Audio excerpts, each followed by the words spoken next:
collar attachment. So, una ay pagpapantayin natin yung point ng collar. Then, mark para makita natin kung nasaan mamaya. Ayan. And then, insert natin sa collar.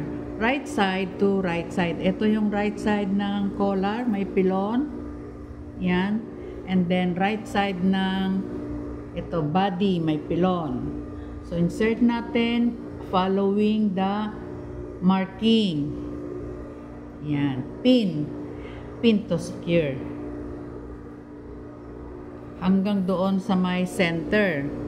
Ito yung center. Pin din natin. Tapos, check natin kung tama ba yung measurement. Yan. So far, tama naman. So, punta na tayo sa kabila ulit. Following the marking. Ito yung mark niya.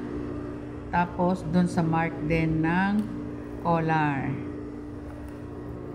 Ng body. Yan. So, pin natin para hindi siya naglilikot-likot.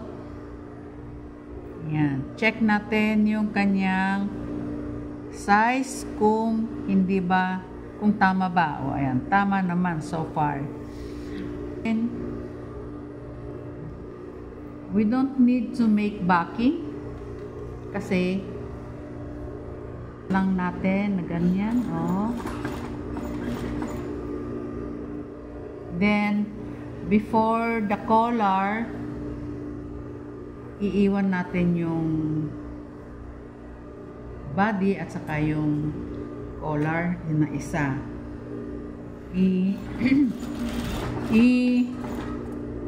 Nanat natin, ito, isa, dalawa. So, nanat natin.